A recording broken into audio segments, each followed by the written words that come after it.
Bienvenue sur DMG TV, les histoires mystiques. Tu es nouveau sur la page, n'oublie pas de t'abonner, de laisser un commentaire, de liker, de partager. Tu vas raconter une histoire, il y a un numéro à l'écran, c'est le plus 237 655 81 90 17, c'est le numéro WhatsApp. Tu peux envoyer ton histoire et on va jouer ici sur YouTube. On poste 10 histoires tous les jours sur YouTube, la page c'est DMG TV. Merci pour la force que vous donnez à ceux qui s'abonnent là, merci à ceux qui partagent. Donc merci. On va commencer aujourd'hui avec la première histoire. Je vais vous demander d'écouter attentivement s'il vous plaît. Et surtout, dites-moi à chaque fois ce que vous pensez par rapport à telle histoire en commentaire. Et surtout, utilisez les H1, H2, H3 là, pour dire histoire 2, H1, bien H2, ça veut dire histoire 2, H3, histoire 3, pour dire voilà, faites comme ça, faites comme ça. Et sachez que tous ceux qui racontent les histoires là viennent toujours pour écouter aussi et lire vos commentaires. Donc, si vous avez un truc à dire, n'hésitez pas. Faites-le en commentaire, sachez qu'ils vont forcément lire votre commentaire. Voilà, donc écoutez attentivement s'il vous plaît. Première histoire. Bonsoir, bonsoir la famille, bonsoir à BMG. Voilà, je suis Ivoirienne, je vis dans un pays X. Voilà, donc excusez-moi, je ne maîtrise pas bien français. J'ai grandi ici. Donc, je me suis mariée ici. Je suis venue ici avec ma nièce. Ma nièce a croisé un grand type de ces pays, là où on vit. Ils ont fait 2 gosses avec ma nièce, mais il n'a jamais épousé ma nièce. Malgré les parents disaient que non, voilà et tout, il faut que le gars vienne se présenter et tout, et tout, et tout. Mais le monsieur n'a jamais mis le pied. Non, il ne voulait pas au début, quoi. Il ne voulait pas au début de venir. Donc, il a fait 2 gosses avec ma nièce. C'est un grand type, il donnait tout à ma nièce. Donc, elle était vraiment en haut. Maintenant, la femme de la maison, elle a su que son mari, il a une relation dehors. Du coup, il dit au mari que non, je ne peux pas habiter seul, je ne peux pas faire le travail seul. De temps que tous nos enfants sont en Europe, comme tu as une copine dehors, c'est mieux que tu parles l'épouser, comme ça elle va venir habiter avec nous. Le gars n'a pas hésité, il était d'accord. Le monsieur est venu, on a fait la coutume, mais c'était un truc en huis clos. Ils ont fait la coutume et tout. La dame a refusé qu'on fait l'état civil. On s'est arrêté à la coutume. Ma nièce est partie vivre avec la femme de monsieur et les messieurs en question. Donc, elle vivait avec le monsieur, la dame et les 2 enfants en question. Elle a fait que 2 garçons. Quand elle vivait là-bas, elle envoyait de l'argent, même au pays, même ici, là où on habite, elle nous envoyait là. En fait, elle était en haut. Le monsieur l'avait mis vraiment, vraiment en haut. Du coup, la femme de la maison a dit à son mari que le travail que je fais, je ne peux pas faire ça seule. Il faut que ma co-épouse aussi, elle m'aide aussi. Le mari a dit, il n'y a pas de souci, je vais travailler avec elle, je vais parler avec elle comme ça. Vous allez commencer à travailler ensemble. La femme a dit, il n'y a pas de souci. Le monsieur a parlé maintenant avec ma nièce en question. Voilà, il y a ta rivale qui a dit, voilà. Bon, quand elle était une maman, hein, en tout cas, elle était vraiment, elle pouvait même accoucher ma nièce. Elle a dit, il n'y a pas de souci, si pour l'avancement de notre foyer, pour l'avancement de nos enfants, la famille et tout, il n'y a pas de problème, je peux le faire. Maman, ça arrivait, elle a dit, il n'y a pas de souci. Ok, comme ça, demain soir, comme ils ont construit 2 maisons, chacun sa cour. Hein. Elle dit à la femme que demain matin, comme ça, non, demain soir, vers 23h, je vais te chercher, on va aller au travail. Ma nièce a dit, il n'y a pas de souci. Comme elle a aménagé, elle peut rester avec les enfants et tout, on va aller, il n'y a pas de problème. 23h a sonné. Ils ont pris la voiture, elle-même, la dame était au volant et ma nièce en question. Ils sont partis dans le supermarché, que je vais taire le nom. Ils ont parti au supermarché et pourtant à l'heure là, aux heures tardives, tous les supermarchés sont fermés. Le gardien a ouvert la porte, il y avait une caissière. Ils sont partis, ils ont pris les couches des bébés, donc tout ce qui concerne l'enfant, un bébé. Les couches, les lingettes, le lait, en tout cas tout ce qui concerne un nouveau-né ou bien un bébé. Ils ont pris avec les chassés poubelles. Ils ont monté, ils sont partis. Loin de la route, ils ont vraiment laissé la ville, ils sont partis.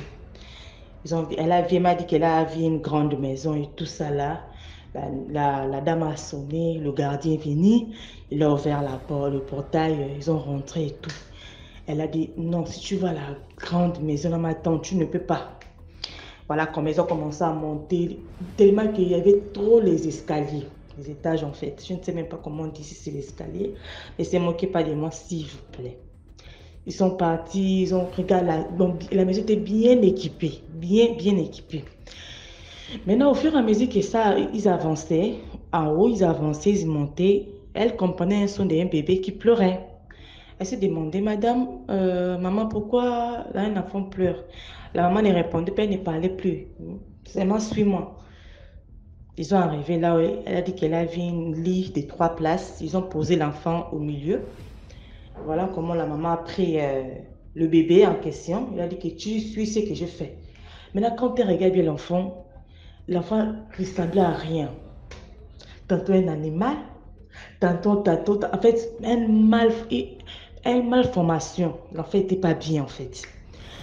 La maman la faisait qu'essuyer, essuyer, on essuyait le rhume, le vomi, tout, les caca, tout ce que l'enfant a fait. Donc, ils ont rempli. Maintenant, la maman, là, quand elle jetait la saleté là qu'elle faisait, elle dit à ma nièce que non, toi, tu ramasses ça, tu mets dans le chassé poubelle. Elle a dit que j'ai ramassé pendant 3 heures du temps. On avait 4 sacs poubelles là, le chassé là, 4 pleins. Elle a dit qu'elle ne laisse même pas un machin, comment dire, ils les jettent des traîneaux au sol, là, tout ce qui est sale, met dedans. Ils ont changé les draps, ils ont maintenant bien posé l'enfant sur, comment dire, sur le lit, la fête était maintenant propre. Ils sont repartis à la maison. La dame a pris l'argent, elle a dit qu'elle est arrivée dans la maison là. C'est la première fois que la dame l'amène dans la chambre en question. Ils ont regardé dans une chambre, il y avait que le noir, elle n'a rien vu. La maman a pris le sac, elle a dit au gardien de mettre ça. Le sac a fait 3 jours à l'intérieur. Quand il sort le sac, troisième jour est arrivé, il a payé le mari. Ah, voilà comment tous les sacs qu'elle a pris, les déchets là, c'était à l'argent. La dame a pris pour elle, le mari a pris pour elle. Ils ont envoyé pour les enfants qui sont étrangers. Elle aussi, elle a pris pour elle. Elle a envoyé aux parents au pays. Elle a fait les démarches tout ce qu'elle voulait faire. Maintenant, elle a fait ça avec la dame pendant 4 ou 5 fois. La dame me dit que non, maintenant là, il faut maintenant que tu commences à partir seule. Mais quand elle me disait que quand elle voyait les bébés, elle avait peur. Elle a commencé maintenant à aller seule. Elle a fait ça 2 fois elle-même toute seule. Elle a vu que c'était pas bon. Elle a fait asseoir le mari. Ah, ça c'est que j'ai du travail et tout. Là, le mari lui dit que tu sais que chez nous ici, là, c'est plus les femmes qui travaillent. Moi, je suis dedans. Là où tu connais, là où tu attends que non, voilà, moi, de tous les gens que je te donnais, c'est ça là. C'est ma femme qui travaille ça. Donc, c'est ça. Le bébé là, c'est un bébé mystique et tout. Il faut supporter et tout. Si tu pars, c'est le mot tu dis ça à quelqu'un, tu seras folle. Tu es obligé de supporter. Elle était obligée de garder le secret, mais elle ne vivait plus bien. Elle ne vivait plus bien. C'était pas vraiment ça. C'était pas ça. Elle vivait maintenant dans la peur. Qu'elle veut maintenant partir, elle ne veut plus. Vous savez que tu ne peux plus sortir ici. Tu es déjà rentré dans mon camp, tu ne peux plus ressortir. Et tellement que le père n'aimait pas aussi le monsieur, elle ne pouvait pas aussi dire ça au père. Et nous aussi, on n'arrivait pas chez elle. C'est au téléphone et tout ça là qui ont parlé. Depuis qu'elle est partie vivre avec le monsieur, on n'arrivait pas. Même quand on voyait le monsieur, il faisait un peu peur. Donc, c'est un peu ça. Comme Dieu fait les choses, un jour, j'étais partie déposer les enfants à l'école. Je croisais ma nièce bien sale. Attends, tu sors d'où comme ça? La voiture est où? Le chauffeur, les enfants sont où? Moi, je fuis là-bas. Comment ça? C'est là maintenant m'a raconté toute l'histoire que je vous ai racontée là. Là où je vous parle là, on ne connaît pas là où elle se trouve. Elle ne veut même pas nous dire là où elle se trouve. Elle nous connaît, elle ne veut pas nous dire. Donc, elle est maintenant partout. Donc, si elle peut même chercher, même l'argent de monsieur, elle ne peut même pas toucher. Même chez nous, elle ne peut pas arriver parce qu'elle dit que chez moi, le monsieur, elle connaît derrière la maison. Si elle arrive, parce que le monsieur, elle dit que si tu dis ça à quelqu'un, tu vas mourir. En tout cas, elle est devenue comme une folle. Une petite fille, elle est devenue comme une folle. Elle a même abandonné les enfants chez le monsieur. Les téléphones, tout. Donc, un beau matin, elle s'est réveillée. Quand elle a vu que le monsieur est sorti, la maman est partie aussi voir ses parents. Elle avait un mariage. Elle aussi, elle s'est dit au gardien que je arrive, je m'arrête là à côté. avec la babouche sans confiance. Donc, quand elle est sortie là, jusqu'à aujourd'hui, elle dort maintenant partout. Elle est devenue comme une folle. Moi, quand tu parles avec elle, on me suit, on me fait ceci, on me fait cela. Donc, on ne connaît pas là où elle se trouve. Au début, on avait interdit la relation. Elle n'a pas voulu. Elle a suivi le monsieur. Là, je ne sais pas si elle est morte ou si elle est encore vivante ou je ne sais pas. Ça s'est passé depuis 2013 qu'elle a fui le monsieur en question. Donc, comme j'ai l'habitude d'écouter les histoires et tout, je me suis dit que je vais aussi partager ça avec vous. Que Dieu vous bénisse. Merci. Merci beaucoup pour cette histoire. Maintenant, on passe à la deuxième histoire. Bonjour DMG TV, bonjour à toute la communauté. Voilà, merci DMG pour ce mouvement. Ça nous édifie beaucoup. Et moi qui croyais que il y avait qu'au Congo qui se passait des trucs mystiques, mais en tout cas, c'est partout dans le monde. Vraiment, je suis du Congo-Brazzaville et aujourd'hui, je viens avec ma propre histoire. Donc, ça se passe en 2017. Je viens d'avoir le bac et tout. Je vais à une université privée. Arrivée à l'université privée, je rencontre une fille, vraiment, on s'est liés d'amitié. Oh là là, on s'est vraiment liés d'amitié et tout. Elle était pieuse, calme et tout. Elle n'était pas trop dans des histoires bizarres. Elle était vierge, vraiment, on s'est vite liés d'amitié. Et elle priait, entre guillemets, hein. Donc je partais chez elle et tout et tout. Et tout, ils avaient une belle maison, une très belle maison et tout, en étage, tout ça, tout ça. Maintenant, moi, je lui demandais, ah, mais ton père, il fait quoi dans la vie? Oh non, mon père, il aide les gens, c'est-à-dire, si tu as une maladie, il va t'aider et tout, mais aussi. Mais il n'y a pas, y a rien de mystique. Donc, quoi, vraiment, il aide des gens, genre, praticien, mais dans le bon sens et tout et tout. Ah, d'accord, ok. J'ai pas voulu m'aventurer encore plus sur le sujet, c'est le métier du papa de mon ami, donc. Et un jour, j'avais les cheveux qui n'étaient pas propres. Je m'étais sale, je m'étais pas tressée. Maintenant, elle me dit, ah, tes cheveux sont sales et tout. J'ai dit, ah, j'ai pas l'argent pour me tresser, donc voilà. Elle a dit, ah, mais moi, j'ai mes vrais cheveux ici qui sont à la maison, je peux te prêter. Donc tu peux garder autant que tu veux, le moment que tu en auras plus besoin, tu viens me remettre. Je me dis, ah, ok, merci, il n'y a pas de problème. Mais vu que je savais que chez moi à la maison, c'était difficile que ces choses-là passent, que non, ma copine m'a prêté, ou non, on m'a donné et tout et tout. Vraiment, je me suis dit, ah, comment je vais faire pour mener des vrais cheveux là à la maison. Après, j'ai codé à ma maman, ah, maman, il y a ma copine qui m'a donné les cheveux et tout et tout. Maman a dit, ah, avec ta grand-mère là, est-ce que ça va passer? C'est pas seulement dire que c'est ta copine, quoi. Dis seulement que tu as même acheté. J'ai fait, ok, d'accord. Après, bon, j'ai fait mes tresses. J'ai mis mes vrais cheveux sur la tête. Genre, j'ai mis ça aujourd'hui. Et dans la nuit, je rêve que il y a la prière. Parce que nous, on est vraiment une famille très chrétienne, vraiment. On prie beaucoup. Après, je rêve que non, il y avait la prière à la maison et tout le monde devait se mettre à genoux. Et les autres membres de sa famille, le prient dessus et tout et tout. Arrivant à mon tour, dès qu'on m'impose la main pour la prière, je suis tombée. Transe dans le rêve. Après, la personne qui priait pour nous là a dit, demandez là où elle a eu le tissage, là où elle a eu les cheveux là, demandez là où elle a eu ça directement. Paf, je me suis revenue la nuit.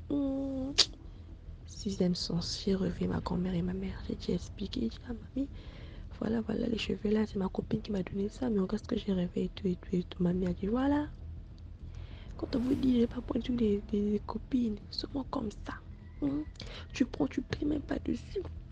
Ta copine là, elle fait non. Ah, ma copine en plus elle prenne bien. Elle prenne bien. Son papa, il est comme ceci, comme cela, bon, pas vraiment praticien, mais à ça, Sakabato, voilà. Chez nous ici, on dit à ça, Sakabato. Donc, ma mère a dit, demain, on va à l'église. Le lendemain, on est parti à l'église. Et tout, on explique au pasteur. Le pasteur a dit d'accord, il n'y a pas de problème. Donc, le lendemain, là, moi, j'ai enlevé ça sur ma tête déjà.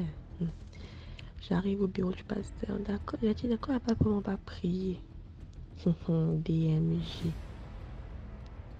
Dès que le pasteur essaie seulement de prier, d'essayer de mettre la main sur moi, je tombe transe. Le pasteur sort au nom de Jésus. Prière, prière, prière, prière. Ah, amen, amen. Je me réveille de la transe.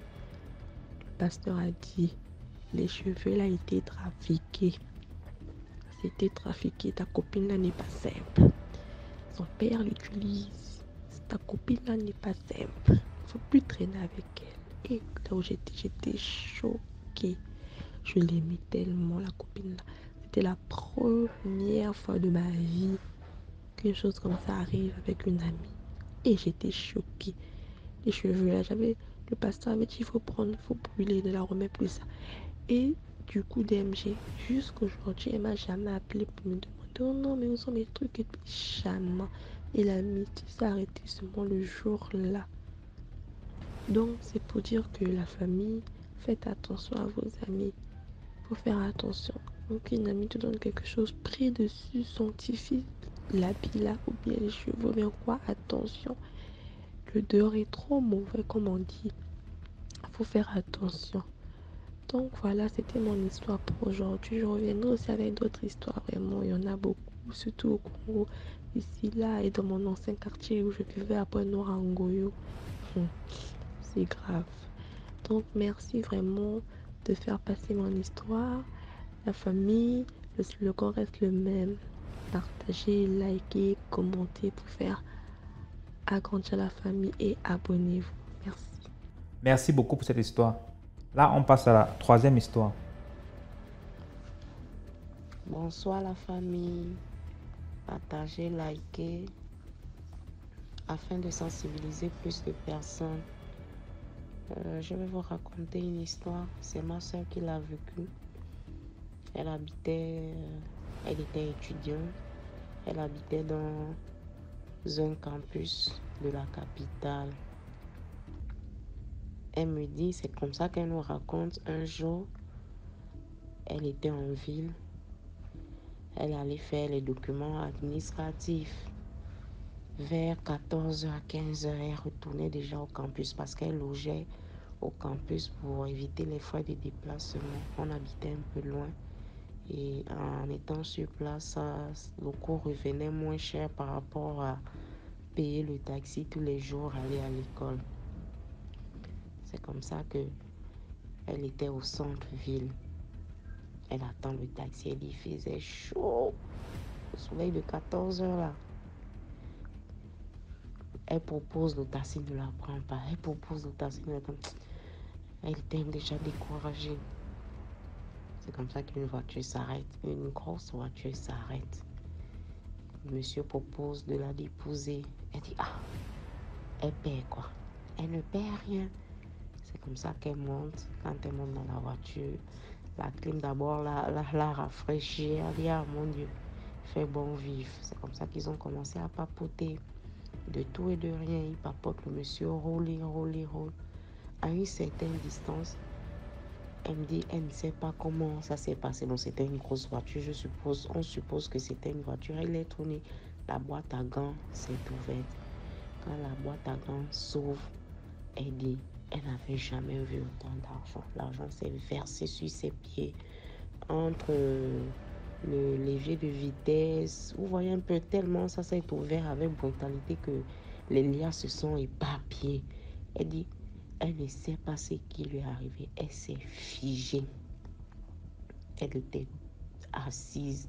Tout ce qu'elle sait, c'est que ses lèvres bougeaient, mais elle-même, elle était comme hypnotisée.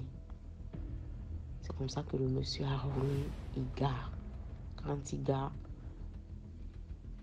il vient de son côté, il ouvre la porte, il commence à ramasser l'argent pour remettre dans la boîte à gants. Mais elle constate que le monsieur tremble.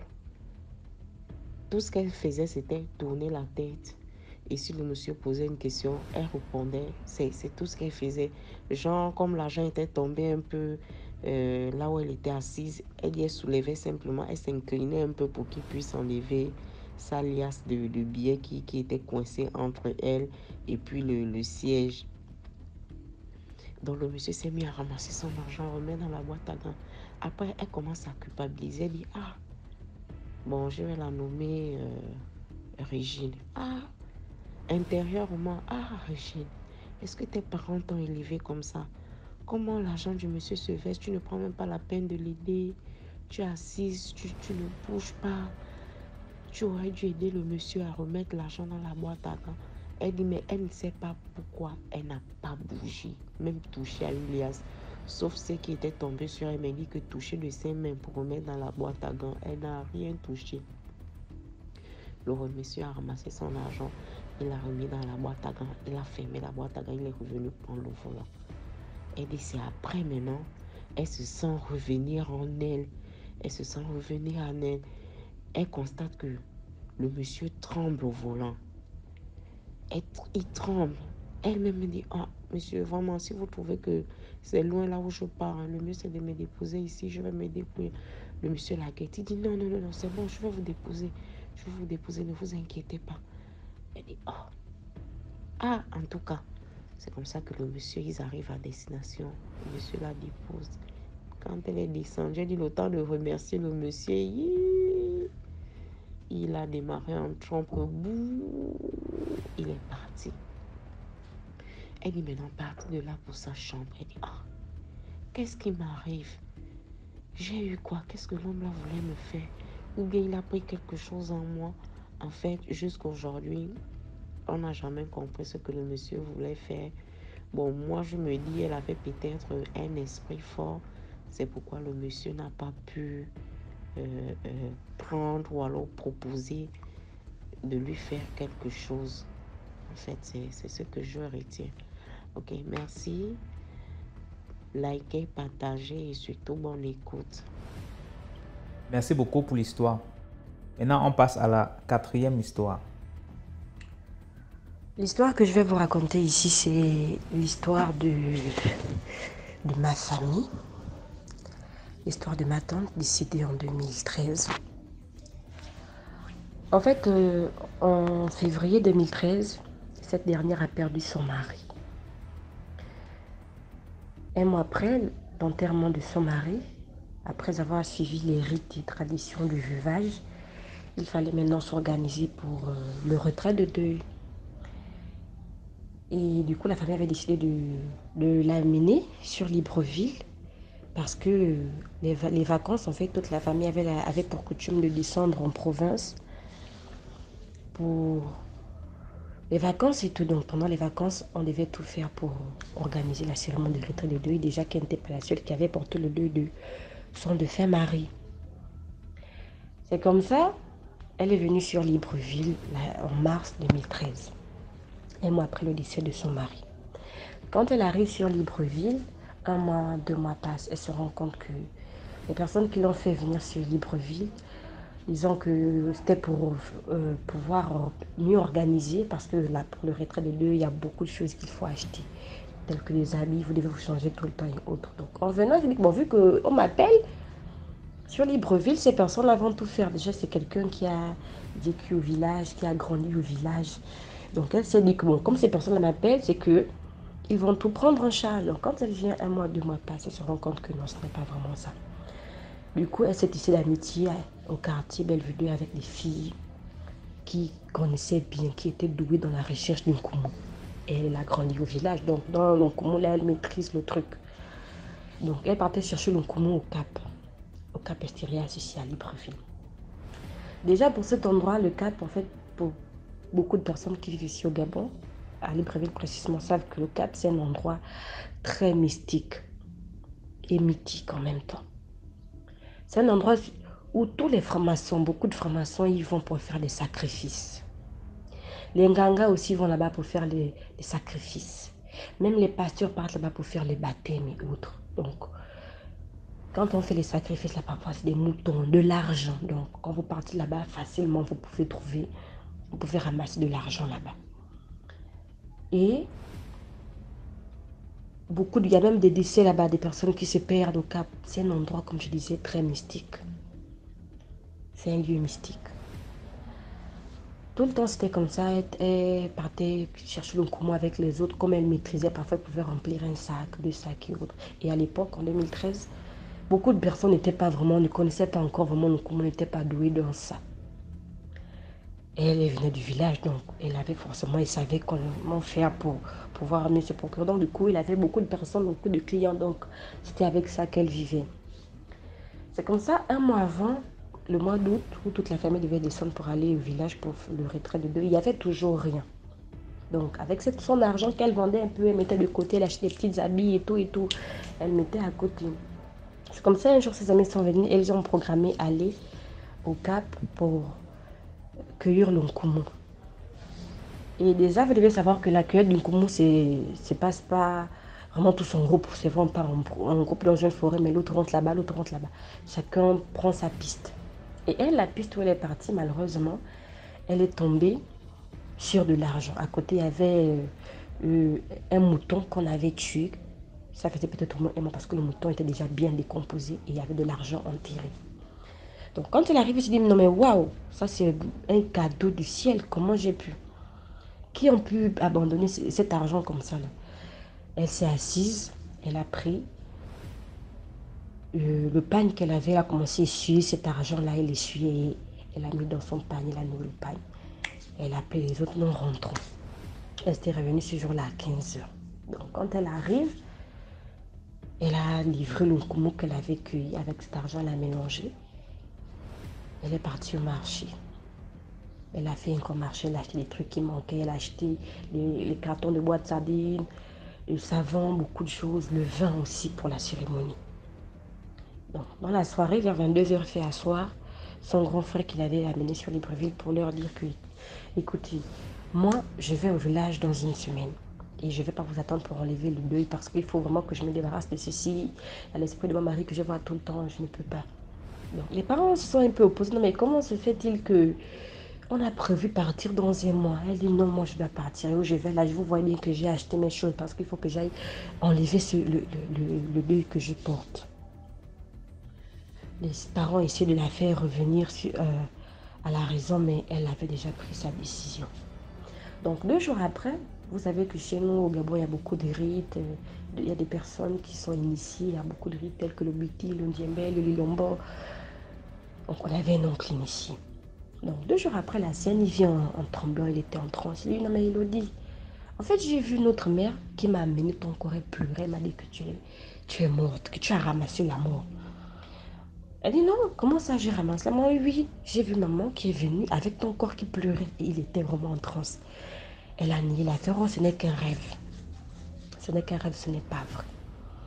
Le frère est parti. Dans la nuit maintenant, à 4 h du matin, elle se réveille en sursaut. Elle commençait à gratter le corps. Non mais il y a quel problème? Elodie, le corps me fait gratter, je vais me laver. Je vais aller aux toilettes, elle avait la diarrhée. Elle est partie aux toilettes. Donc quand elle y va, après déféquer, au moment de s'essuyer et tout, elle se rend compte qu'elle a l'abcès juste au niveau de l'anus. Mais comment ça tu as l'abcès? Oh oui, j'ai l'abcès. Le lendemain, on a dit que le lendemain, on verra si ça persistera amené à l'hôpital. Vers 13 h, on l'a amené à l'hôpital. Quand on l'amène à l'hôpital, on l'a hospitalisé à l'hôpital général. Dans la nuit, les boutons commençaient à sortir partout. Les plaies. Elle a fait 2 jours à l'hôpital. Après ces 2 jours-là, les plaies ont commencé à... comment dirais-je? Le pus sortait. Le pus sortait des plaies dégagées. Et là, le même oncle est revenu. Ah, il lui dit, qu'est-ce qui s'est passé?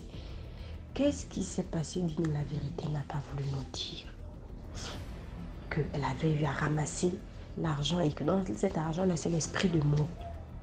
Et c'est comme ça, en fait, que notre oncle, étant initié, il est parti prendre la dame qu'il avait initiée. C'est elle, maintenant, qui vient expliquer que votre fille a ramassé la mort. Parce que au Cap, c'est pas un endroit où tu vas aller, tu vas trouver une 50 à côté, à terre, et tu vas prendre, tu vas mettre dans tes poches. Non. Elle est partie, elle a ramassé de l'argent. Après cela, elle a avoué, oui, si je meurs là, C'est l'argent que j'ai ramassé. Effectivement, ce que ton ganga dit, c'est vrai, j'ai ramassé de l'argent au Cap. Au moins 3 heures après cela, elle a commencé à se décomposer et elle a rendu l'âme.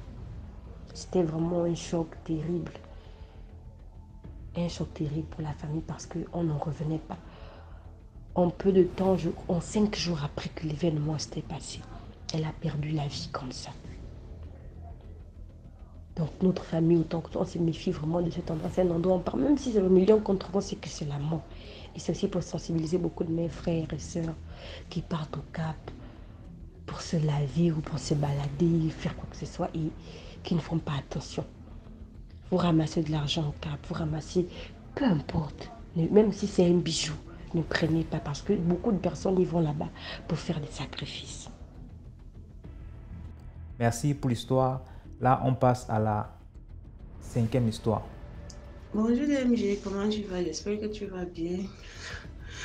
Salut à tous tes abonnés, salut à tous ceux qui nous suivent. Donc, je suis venue raconter l'histoire d'un monsieur qui s'est déroulé dans ma ville.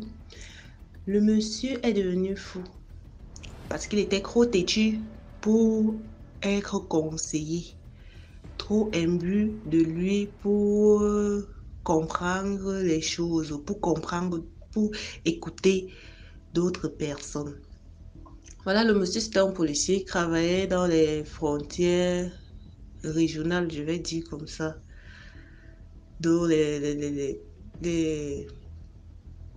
endroits où les policiers se placent souvent là pour contrôler. Voilà, les contrôles.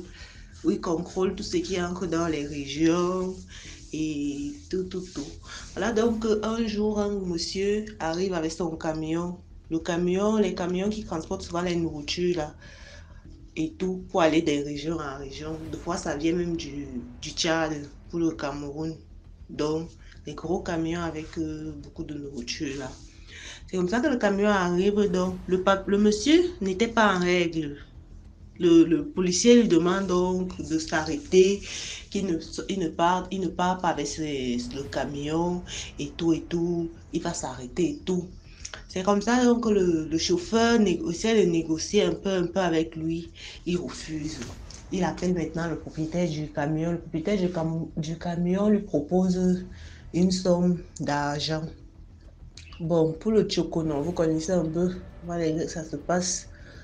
Il propose une somme d'argent pour qu'il laisse son camion passer. Le gars refuse. Le gars lui donne un montant, bon, des millions en fait, que le monsieur devait lui donner. Le monsieur dit que bon, c'est trop exorbitant pour moi. Je ne peux pas te donner cette somme, mais je peux te donner telle somme.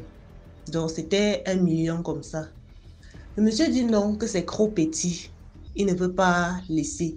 Le monsieur qui a le camion lui dit que bon, on va faire quelque chose. Donne-moi uniquement le camion, tout ce qui se trouve dans le camion là, je ne veux même pas. Mais mon camion m'a coûté très cher. Je ne peux pas le laisser comme ça. S'il te plaît, remets-moi mon camion en plus de l'argent que je veux te donner. Donc en plus des 1 million là, donne-moi seulement mon camion. Ce qu'il y a dans le camion là, ce n'est même pas un problème. Donne-moi seulement le camion. Le monsieur a dit nada. Tant qu'il ne lui donne pas la somme qu'il lui a demandé, il ne laisse pas son camion passer. Il ne lui donne pas son camion parce que son camion n'a pas toutes les pièces. C'est comme ça que d'autres gars essaient de causer avec le gars, non? Vu que bon, le gars se sent trop parce qu'il est chef, parce qu'il a le pouvoir. Vous connaissez un peu comment nos policiers là sont souvent ici. Ils n'aiment pas écouter. Lui, c'est souvent argent à terre, argent. Mais il a eu de gros yeux à ce niveau-là. Le monsieur supplie le gars. Il supplie que donne-moi mon camion. Je te donne l'argent. Le monsieur dit nada, je te donne pas. Le monsieur dit ok. Comme tu insistes donc, tu vas voir. C'est comme ça que le gars finit de vendre ce qu'il y avait dans le camion. Il ne remet pas le camion au monsieur. Le gars, comme c'était un gars de frontière Nigeria, Cameroun. Comme ça que le gars descend lui au Nigeria, pas faire lui ces choses. Maintenant, c'est comme ça que le policier est devenu fou. Bon, l'histoire n'est pas courante parce que le policier est fou. Maintenant, on le voit partout dans la ville. Quand vous venez même dans la ville ici, vous allez le voir, il a toujours son vélo en fait. Il parle seul, il raconte son histoire. Donc, c'est un peu marrant parce que c'est quelqu'un qui avait de l'argent, qui avait du pouvoir. Ses enfants, ils sont là, ils sont dans les maisons qu'il a construites. Ils vivent de l'argent qu'il avait travaillé en fait, mais leur père est devenu fou. On fait tout, on le ramène à la maison, mais il fuit toujours pour aller se balader partout comme un fou. Donc, bref, l'histoire, c'est pour dire aux gens que bon, moi personnellement, je ne suis pas pour le fait de prendre de l'argent aux gens alors que ton travail, c'est de faire quelque chose. Même si tu arrives à le faire, sois quand même raisonnable. Pense quand même que ce que tu fais là, c'est son gagne-pain que tu es en train de jouer avec. Donc, il y a des gens qui ne pardonnent pas. Donc, quand vous travaillez, faites bien votre travail et surtout, évitez de vous créer des ennuis. Parce que comme vous faites votre travail là, c'est comme ça que les autres aussi font, gagnent leur vie avec ce que vous voyez. Donc, écoutez aussi souvent les conseils. Merci beaucoup pour l'histoire. Là, on passe à la 6e histoire. Je suis encore revenue, salut DMG, salut tout le monde, likons, partageons. C'est toujours à partir de la RDC, dans la ville de Kinshasa. Je vais encore raconter une histoire qui m'est arrivée, une histoire qui m'a choquée, qui lorsque je la partage aussi avec d'autres personnes, ils s'étonnent, ils s'en reviennent pas. Ainsi, j'ai résolu aussi d'en parler avec vous, afin que nous puissions comprendre et éviter les engins du diable, le piège de l'ennemi, quoi. Alors, je suis une fille qui a grandi dans une grande famille, vraiment, j'ai été combattue toute ma vie par le monde des ténèbres. Mon père avait beaucoup d'argent à l'époque, paix à son âme. Et comme vous le savez bien, c'est chez les Africains, lorsque quelqu'un a de moyens, il y a des gens qui viennent du village, qui repartent, et bien voilà. Qu'est-ce qui m'est arrivé? Je suis chantre, je suis musicienne. Dans mon église, mon pasteur m'avait offert un téléphone. Je l'ai utilisé. Après quelques temps, on me l'a piqué. Je suis rentrée à la maison. J'ai dit à mes parents que voilà, j'ai perdu mon téléphone, on me l'a volé. Et ma mère, émue de compassion, elle m'a fait cadeau de son téléphone à elle. Elle a sorti les SIM, elle a dit tu prends alors celui-ci, tu vas utiliser jusqu'à ce que tu auras le tien. Et nous avions une tante qui revenait du village, elle était venue là, elle était chez nous. Elle a dit, moi j'ai un téléphone de double SIM, alors je n'utilise qu'une seule SIM, je t'offre l'autre SIM là, tu prends, tu pourras utiliser au lieu d'en acheter une autre. Et c'est comme ça que j'ai commencé à utiliser cela. Comme d'habitude, dans ma carrière musicale, on m'invite un peu partout dans des églises pour aller chanter, et bien voilà. Il est arrivé qu'une église m'a invité, je devrais aller chanter là-bas. Ils avaient une série de prières, une convention qui devait faire 2 semaines. Alors, la pasteur, dont c'est une femme, elle a trouvé, parce que ma maison, vraiment, nous étions vraiment loin de l'église, c'était vraiment une longue distance. Et c'est comme ça qu'elle a résolu de venir voir mes parents pour leur demander que je sois sur place chez elle jusqu'à ce que la convention prendra fin. Afin d'éviter le retard et autres, je devrais être là à temps avec le musicien de son église. Mes parents ont accordé, ils ont accepté. Je suis allée chez la maman pasteur, là, je restais chez elle. Qu'est-ce qui est arrivé au cours de la convention? Un jour, ils reçoivent un message de la part du Seigneur et que je t'ai dérangé, je t'ai menacé par un esprit de mort. Ils devraient prier pour moi intensement. Et c'est comme ça, après culte, ils ont commencé à prier pour moi. C'était une grande délivrance. Je suis tombée, c'était comme ça. Vous savez comment ça se passe. Après la délivrance, j'étais vraiment fatiguée. Je leur ai demandé de passer une nuit sur place à l'église parce que je ne pouvais pas marcher.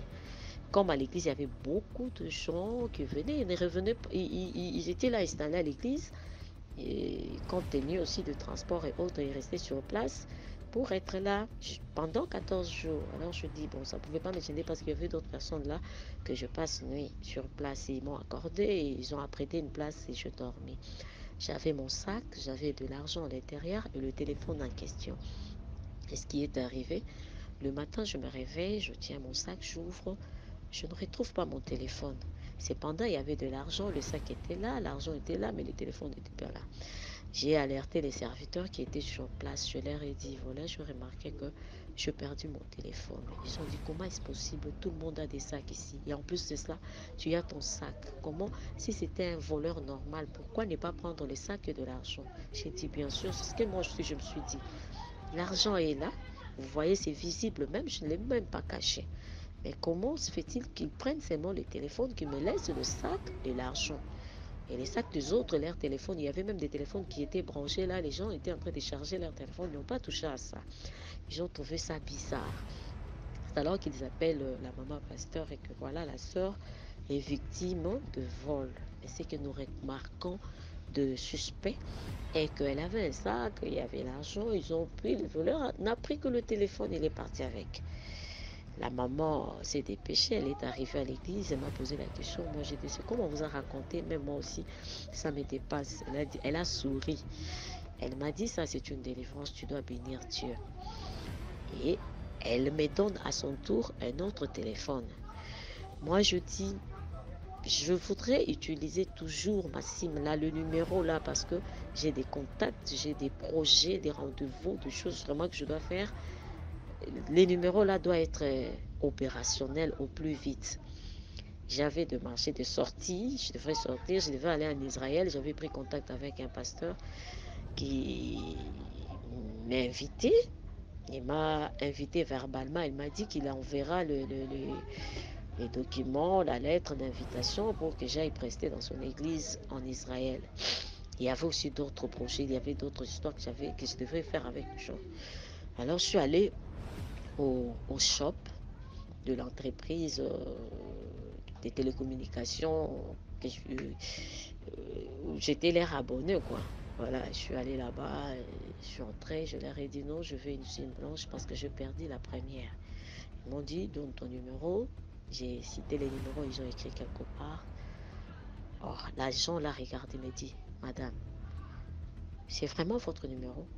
Vous ne l'avez pas oublié? Moi, je dis non, je n'ai pas oublié. C'est mon numéro.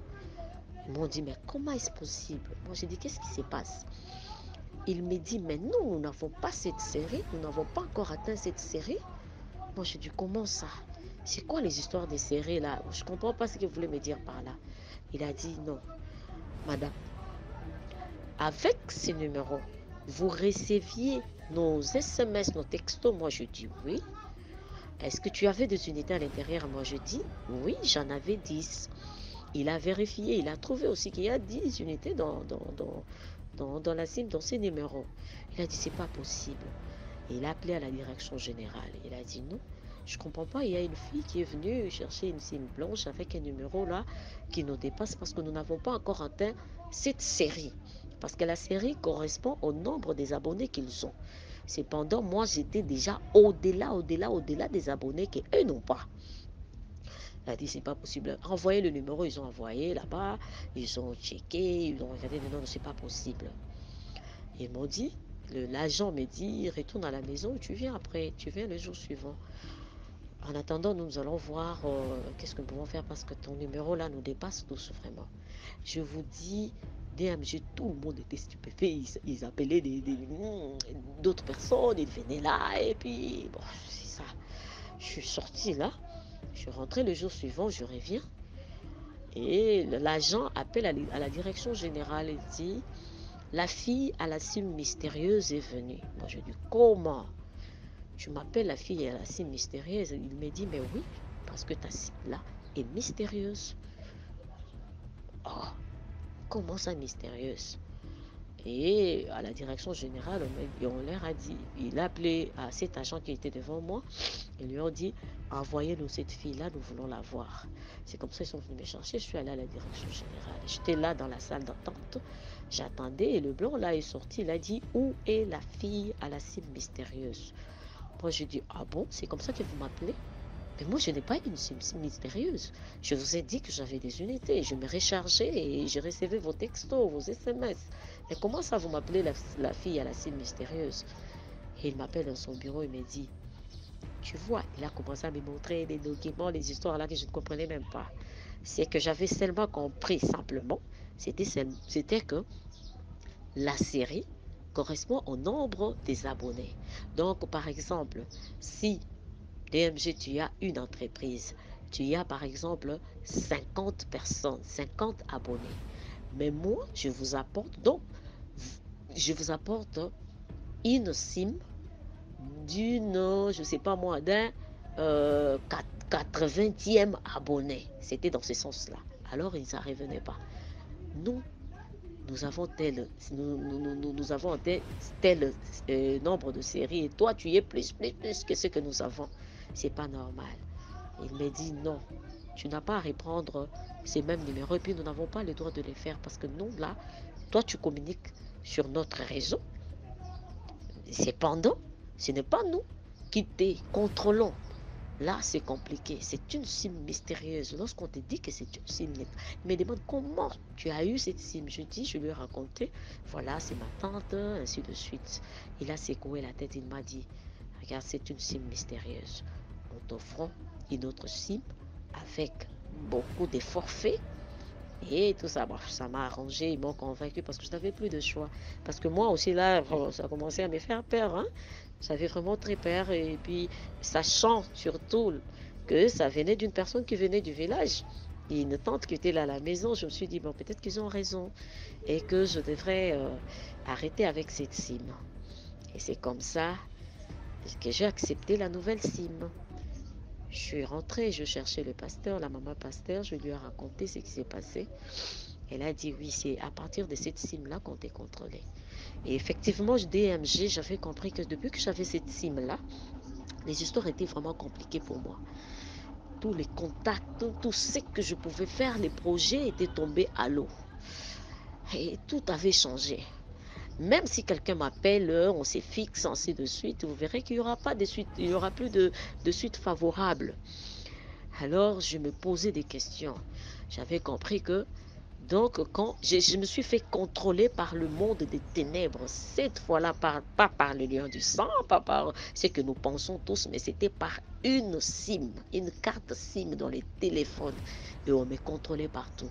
Je pouvais parler avec mes relations, mes contacts, on pouvait parler, mais tout arrivé dans le tout était contrôlé dans le monde des ténèbres.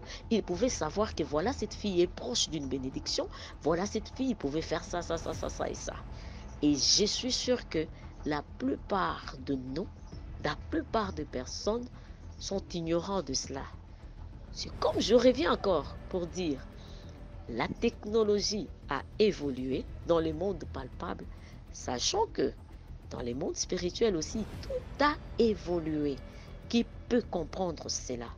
Il y a beaucoup de personnes qui sont bloquées dans ce sens-là.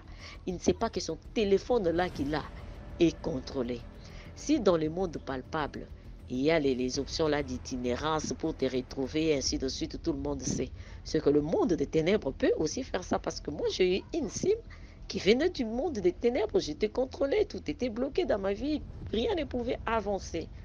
Ça peut être le cas de la plupart de ceux qui m'écoutent aujourd'hui. Faisons attention avec les contacts, même le téléphone, même nos SIM, même nos, je sais pas moi quoi.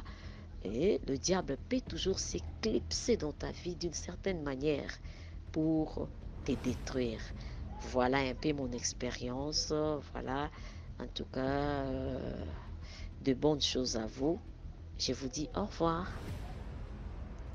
Merci beaucoup pour l'histoire. Maintenant, on va passer à la 7e histoire. Bonsoir DMG et bonsoir la communauté. J'ai eu à intervenir aujourd'hui dans ton live sur TikTok. Je suis monté, j'ai essayé d'expliquer comment dirais-je, mon histoire, mais je n'arrivais pas à expliquer nettement. Donc d'autres ont trouvé que c'était vague, c'était comme ceci, c'était comme cela. Donc, je suis venu sur WhatsApp essayer avec mon calme.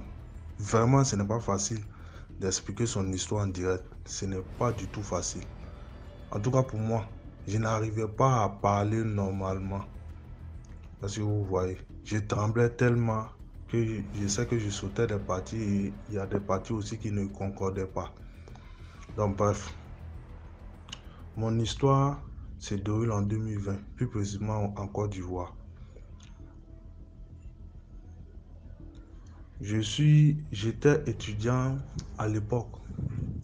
J'étais étudiant dans la ville de Galois. Je vivais chez mon grand frère. Donc du coup, lui n'était pas là. J'étais dans sa maison baillée. Lui n'était pas là. Donc il y avait plusieurs amis qui venaient me rendre visite.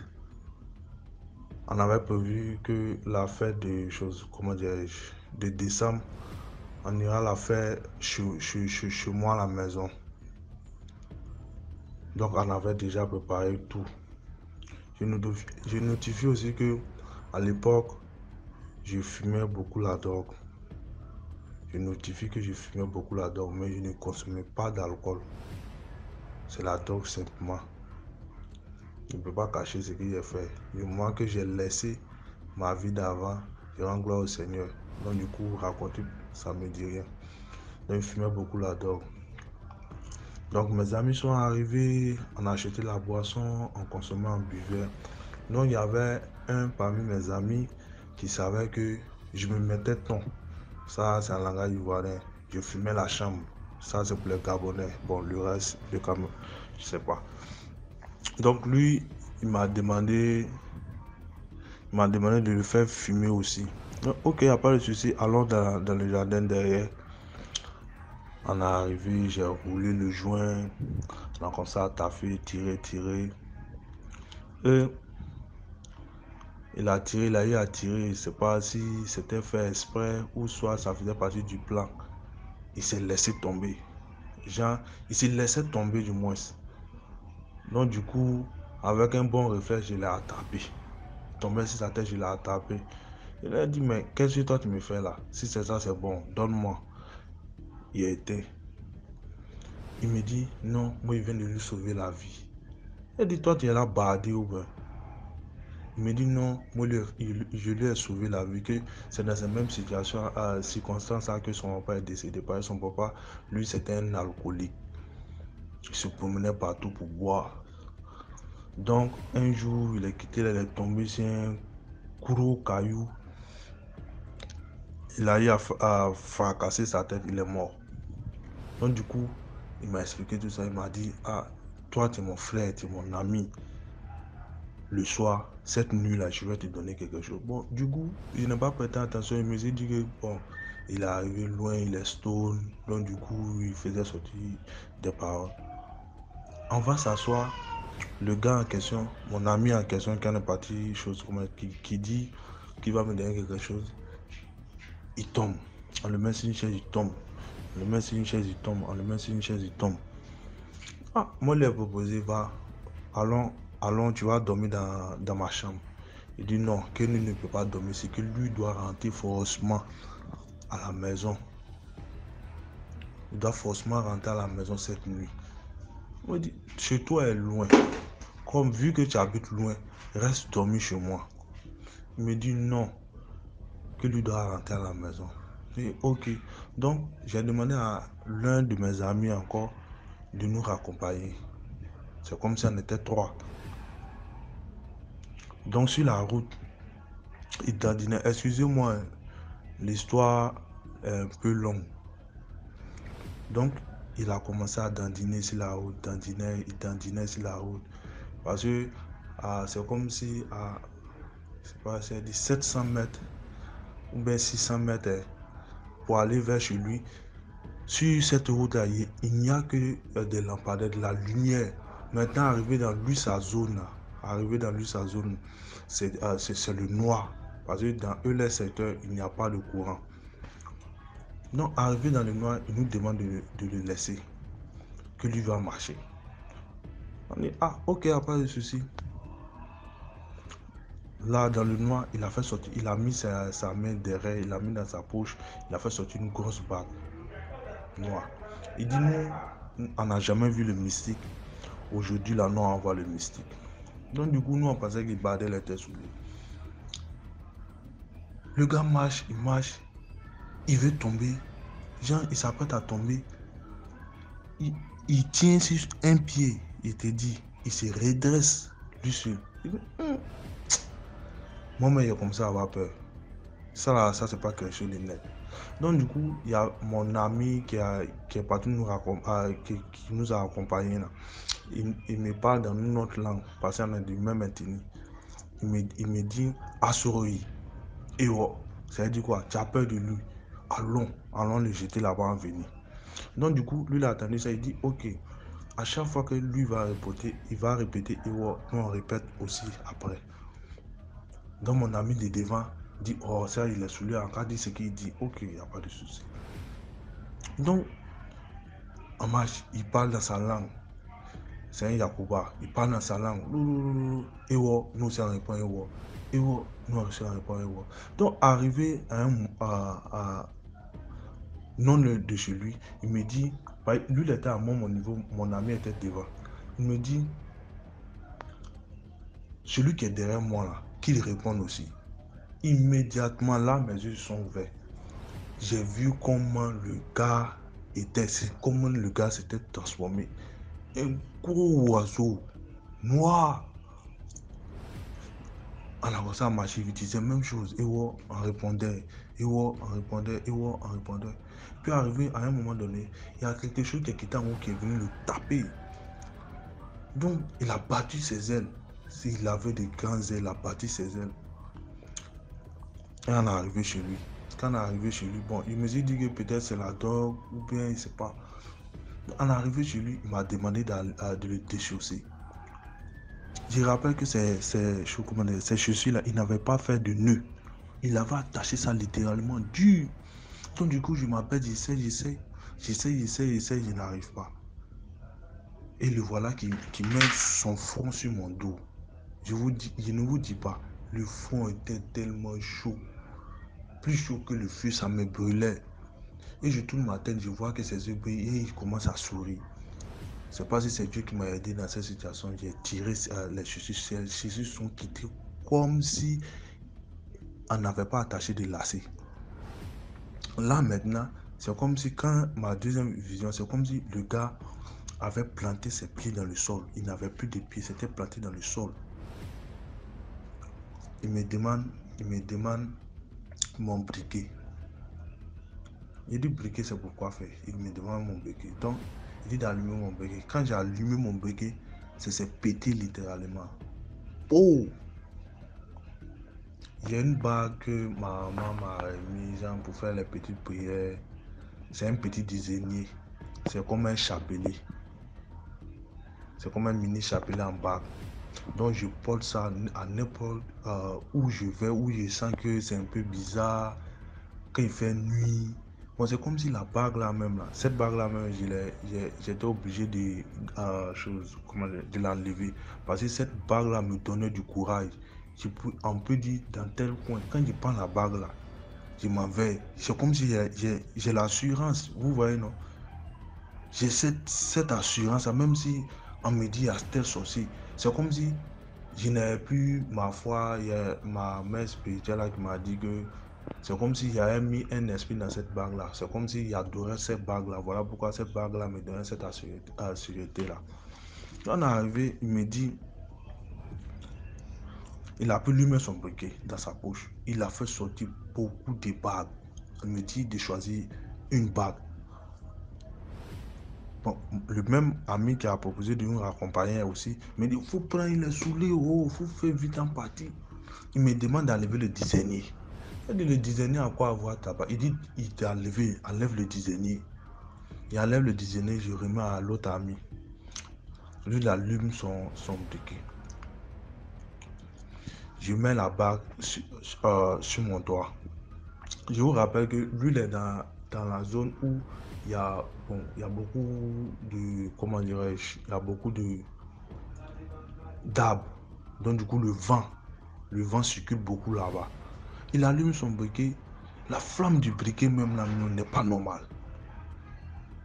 Et quand le vent arrive aussi dans sa zone, les flammes là tombent et pas fini. C'est pas comme s'il va réallumer. Les flammes là, ça se redresse encore. Donc pour moi, tout ça là, bon, c'est quelque chose comme ça. Donc du coup, il me demande de mettre mon doigt qui porte la bague là sur le feu. Donc j'ai mis la bague, j'ai mis ça sur le feu. En temps normal, un fer qui est en contact avec chose, comment dire, avec le feu qui est sur ton doigt, en temps normal, ça devait te brûler. Ça ne me brûlait pas. Et il y a une voix intérieure qui me disait, ce qu'il est là fait là, c'est pas quelque chose de normal. Ce n'est pas quelque chose de normal. Donc, arrête. Donc, du coup, en même temps là, j'ai comme ça ressenti le feu sur mon doigt. Donc, du coup, il a fait H. Là, sur le champ, de la manière que ses pieds étaient plantés dans le sol spirituellement, que moi j'arrivais à voir là. Il est resté raide comme ça. C'est pas comme si il a pu mettre sa main au sol. Il est quitté là, droit, taper le sol. Sa tête a fracassé le sol, je vous dis. Sa tête a fracassé le sol. Je le touche, je pensais qu'il était mort. Sa tête a fracassé le sol. Je n'arrive pas. C'est comme si une voiture même est venue le cogner même sur le chat. Sur le chat. Donc du coup, je me propose, je vais voir sa main. Je vais voir sa main. Je dis à sa main. Ah, votre fils est couché, il est étendu dans sa chambre là-bas, il n'arrive plus à bouger. Venez le voir, moi il ne sait pas ce qui se passe. Donc, l'autre ami en question me dit que lui ça va, lui n'a plus le temps pour ça. Lui ça va, lui veut partir. Lui doit partir, encore partir, encore le laisser. Il a dit non, maintenant accompagner quelqu'un, t'es saoulé. Voilà qui tombe. Ses parents m'ont dit quoi, il était avec nous, ses parents m'ont dit quoi. Donc, je suis parti voir sa maman dit non, laisse-le. C'est comme ça il est. Quand il est saoulé, c'est comme ça il fait. Son frère aussi pareil, c'est comme ça il est. Quand il est saoulé, c'est comme ça il est. Ok. Donc quand il quitte là, il va encore vers sa chambre. Je vois le gars qui s'est déjà levé. Il s'est transformé en chien. Ça, tout ça, c'est spirituellement. Moi, j'arrivais à le voir.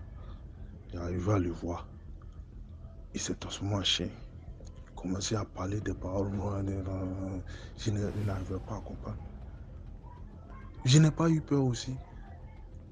L'esprit, je ne sais pas ce que l'esprit me dit. Déjà, enlève la bague sur ton doigt. Lapide-le avec. Quand je l'ai lapidé, il a commencé à hurler. Même ses parents à côté, c'est qu'ils sont entendus. Tu vois, c'est qu'ils ont entendu. Il a commencé à hurler. Dans le noir aussi, l'esprit me dit, prie. Donc je commence à prier, je marche, je prie. Mais dans le noir, là, j'arrivais à voir tous ceux qui survolaient au-dessus de nous. Il y avait des gros oiseaux qui survolaient. Il y a deux qui s'arrêtaient sur des arbres avec des yeux rouges, qui lançaient des choses. Bon, pour moi, je ne sais pas s'ils lançaient, mais je marchais, je voyais ces créatures étranges là. J'arrivais à marcher. Mon ami qui est parti nous accompagner me dit, toi tu es devenu pasteur maintenant. Je ne le causais pas. Arrivé dans la lumière, dans notre secteur, arrivé dans la lumière, j'ai commencé à expliquer la situation, comment c'est transformé. Il dit non, faut laisser ça là, vous êtes avancé, c'est comme ça, c'est comme ceci, c'est comme ça. Il dit, ah, ok, il n'y a pas de souci. Remets-moi mon dizainier. Quand il m'a remis mon dizainier, il a porté mon dizainier, je me suis senti un peu à l'aise. Arrivé à la maison, il a demandé aux autres là, ah, s'il veut continuer, moi je vais me coucher. Qu'il ferme la porte s'ils finissent. Donc je suis parti me coucher. Je vais me coucher et dans mon rêve, je vois le même gars qui vient, un chien même, le chien que j'avais vu dans sa chambre là-bas, qui vient, qui veut me poursuivre. Genre, je sais arrêter et puis il fonce sur moi. Je lui dis, arrête-toi. Tu ne viens pas à cause de moi. On ne fait pas partie de la même famille. Est-ce que tu m'as demandé la permission avant de me mettre dans ce que toi tu veux me mettre? Tu ne m'as pas demandé la permission. Donc retourne-toi. Il a mis sa queue entre ses jambes, il s'est retourné. Bon, l'autre ami qui est parti nous accompagner aussi dit qu'il a fait ce même rêve. Ok. Donc j'attendais le lendemain pour qu'il vienne, pour qu'il s'explique. Il a fait une semaine. Et les une semaine, moi, je suis tombé sur lui-même. Quand je suis tombé sur lui, je suis arrivé chez lui.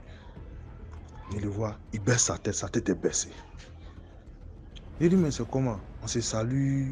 Il a honte même de me saluer même. Il a honte de me saluer. Il dit, mais c'est comment? La voix me dit, ah, pose-lui. Mais ce qu'il était à faire la dernière fois, c'était quoi? Il dit, non, je voulais te montrer ce que les autres n'arrivent pas à voir. C'est comme tu me plais, tu es bon. J'aimerais te montrer ce que les autres n'arrivent pas à voir dans le monde spirituel. Il lui a dit, moi, ce genre de choses-là, j'ai déjà dit à Dieu, ce genre de choses-là, je ne veux même pas me mêler de ça. Toi, tu vois dans toi ton monde spirituel, ça n'engage que toi et ta famille. Moi, je n'ai rien à voir dedans. Je ne veux pas voir dans le monde spirituel. Ce qui est là même déjà, même là, la méchanceté de l'homme même me suffit déjà. La méchanceté de l'homme déjà me suffit. Donc du coup là, ça, il n'a pas besoin de ça. Je dis, ok. Donc, un mois après, il avait des porcs. Il décide de tuer un porc. Et il invite tous les jeunes du quartier. Bon, pratiquement ceux qui étaient là, au moins 7, 8 comme ça, notre groupe là, il a invité les invités qu'il a tués pour venir manger. Donc il y avait l'un de mes amis qu'on marchait beaucoup ensemble. C'est lui-même qui est venu me dire, il a dit, ne va pas, s'il te plaît. Moi, c'est ce que moi j'ai vécu là-bas. On va partir que c'est un sorcier. Il sait qu'il va en profiter pour initier tout le monde. Ne va pas. Il a demandé pardon. Donc, il a détourné son chemin. Il a invité à quelque part. Il a appelé une fille là. Il a détourné son chemin. Comme lui aussi, il aime les femmes. Il a appelé une fille. Il est venu. On a causé. Quand il voit une femme comme ça, il a incité. Donc, il n'est pas parti. Et ça a coïncidé aussi. Ça a coïncidé que... Oh, merde, j'ai oublié. Bon, c'est pas la question. Ces jeunes qui sont partis là, après, les vies ont commencé à changer. C'est-à-dire des garçons bien... Bon, quelqu'un va s'asseoir dans un bistrot, un coin chez nous, on appelle ça gbelé. Les poissons frélatés. Chez les Béninois là aussi, c'est ça, non, si je ne me trompe pas. Ils sont assis dans les coins, les gars viennent, les jolis garçons, des bons types. Tu sais que même là, lui-même, sa vie est gâchée. Il y a eu un d'entre eux-mêmes qui a eu à tuer son frère. Moi, j'ai dit à mon pote en question qui devait partir que c'est lui qui a tué son frère. C'est-à-dire, un bon matin, on se lève, on voit le bras de son frère enflé. Et il a dit à mon ami là que faut suivre. Lui, il va marier son petit frère. Il dit comment moi, c'est ça? Ça n'a pas duré, son petit frère est mort. Donc, du coup, là, tous ceux qui sont partis là-bas, il les a ciblés. Donc c'est comme si eux tous maintenant savaient que je savais que c'était une telle chose qui était arrivée. Donc celui-là vient un matin. Ah, tu vois ce chien qui est au carrefour là-bas, non? C'est pas un chien, ça c'est une vieille qui est là. Mais si tu avais les yeux comme moi, tu allais voir. Si tu avais tel yeux, tu allais voir. Si tu avais tel yeux, tu allais voir. Il dit, il n'a pas besoin de ton œil là pour voir. Il n'a pas besoin de ton œil pour voir. Ce que Dieu me permet de voir, je vais voir. C'est pas ce que vous voulez que je voie, je vais voir. Jamais. Il n'a pas besoin de ça. Moi, avec Dieu, là, en ces séquences, c'est dit. Moi, il a demandé à Dieu, il avait fait une prière de ne pas laisser Dieu, de ne pas laisser mes ennemis m'embarquer dans ce genre de situation, sortir en vampire. Parce qu'il n'y a pas ce cœur-là. Il ne peut pas avoir ce cœur-là, ôter la vie d'une personne, ou soit de gâter la vie d'une personne. Il y avait une devise au quartier, parce que dans notre quartier, là, c'était réputé pour ça, que la sorcellerie. Il disait toujours aux gens que tu es un sorcier, il n'aime pas les problèmes des sorcières. Mais si tu ne vois que tu ne peux pas m'arranger là, il ne faut pas me déranger. Parce qu'il ne t'a rien fait. Tu as fait ta sorcellerie, c'est pas qu'il t'a mis dedans. Vous deux, gâtez vous-même vos vies là-bas, laissez-moi en dehors de tout ça. C'était comme ça qu'on marchait. Donc du coup, ils ont commencé à m'attaquer spirituellement. Mon école a été saccagée. Je peux me lever un matin, je me lave, j'essaie de faire court. Je me lave un matin, je m'habille. Quand je traverse la porte de la chambre net, en même temps, il y a un sommeil qui me prend, la fatigue. Donc, c'était que L'école même là, c'était ma deuxième année de BTS même, a été saccagée. Je n'arrivais plus à partir à l'école. Je dors, mon esprit est lourd, je n'arrive plus à me lever. Et quand je sors, quand il me voit, il dit, ah, tu n'es pas parti à l'école aujourd'hui. Je te dis que l'école là, c'est pas bon pour toi. Faut laisser l'école là, c'est pas bon pour toi. Toi, c'est Amérique, tu vas dire fumer drogue là-bas. Et puis j'ai riais à chaque fois. À chaque fois. Donc il y a une maman qui est venue, c'est elle qui m'a ouvert les yeux. Comme c'est, il rend gloire au Seigneur, quoi. Il rend gloire. C'est-à-dire, s'il n'avait pas un plan pour moi là, aujourd'hui là, peut-être, où je vous parle là, je sortais en vampire aussi. Mais c'est parce qu'il avait un plan pour moi qu'il n'a pas permis à ce que je sorte en vampire aussi. Il a un bon plan pour moi. Un sorcier, quand le sorcier t'initie, veut t'initier, quand le sorcier veut t'initier, c'est pour gâcher ta vie, c'est pour gâcher ton étoile, salir ton étoile. Au fait, c'est ce qu'il a vu de grand en toi là. Parce qu'on ne lapide pas un arbre qui ne porte pas de fruits. C'est parce que l'arbre là porte des fruits qu'on lapide l'arbre. C'était un peu mon histoire que j'ai vécue. Mais j'ai fait court, je n'ai pas voulu expliquer le reste. Mais prochainement, je sais que je vais venir avec. Voilà, merci beaucoup pour l'histoire. Likez, commentez, partagez. Là, on va passer à la 8e histoire. Bonsoir DMG, j'espère que vous allez bien. Et bonsoir à toute la communauté DMG. L'histoire que je m'en vais raconter ce soir, c'est l'histoire de deux amis. Les deux amis se sont connus à l'étranger. Voilà, ils sont en Europe, donc on appellera les Mengistes. L'autre Mengiste, c'est un Camerounais. L'autre, c'est un Congolais. Ils sont amis là-bas, en Bengue, là-bas, là, ils sont vraiment des amis. Le Congolais, ça lui fait des années qu'il n'a plus mis pied chez lui dans son pays. Donc, depuis qu'il était parti en Europe, il n'est plus jamais revenu dans son pays. Il est le fils unique à son père et à sa mère. Ses deux parents, il n'y a que la maman qui vivait. Le papa était déjà décédé, il est de cela très longtemps. Donc, il n'y avait que sa maman qui était là. Et sa maman habitait dans un petit village au Congo. Bon, sa maman lui disait à chaque fois, mon fils, je vieillis, le temps passe, les années passent, j'aimerais te revoir avant peut-être de quitter la terre. Voilà les choses que nos mamans ont souvent l'habitude de nous dire, les parents. Lorsqu'il y a déjà l'absence et tout, la tante qui est là, voilà. Donc, elle avait souvent l'habitude de dire ça à son fils, que non, il faut penser aussi à revenir un peu au pays, rendre visite à ta maman, venir me voir. C'est comme ça, cette année-là, le fils décida de rentrer au pays pour rendre visite à sa famille, principalement à sa mère, parce qu'elle avait beaucoup fait dans sa vie, dans la vie de son fils. Donc, le fils trouvait que bon, c'était tout à fait légitime pour sa maman de se plaindre. C'est comme ça qu'elle annonça le voyage à son ami le Camerounais. Bon, le Camerounais lui dit, bon, moi, ça ne me dérangerait pas de t'accompagner. Ça me ferait une visite, ça me ferait une découverte de ce beau pays-là parce que j'ai souvent l'habitude d'entendre le Congo. Le Congo, ils sont tellement serviables, aimables et tout. Déjà, toi-même, tu me demandes ça du jour au jour que non, tu es un ami, je peux compter sur toi. Donc, ça me ferait un plaisir de pouvoir visiter ton beau pays. Ça ne me dérange pas. Donc, je pourrais t'accompagner. Comme ça serait pendant nos vacances, je pourrais partir avec toi, ça ne me dérange pas. Mais entre-temps, tu sais, retourner au bled, ça demande toujours beaucoup de prudence. On doit se concentrer dans la prière parce que son ami camerounais priait beaucoup. C'est comme ça, ils se sont mis dans les prières. Son ami était concentré dans les prières. Bien que lui, le Congolais, il ne se donnait pas assez, mais le Camerounais, il s'était mis dedans dans la prière pour bien voir si le chemin qu'on va prendre là, il y a du bon dedans. C'est comme ça, il organise un jeûne de 3 jours pour que Dieu lui révèle si c'est bon ou pas.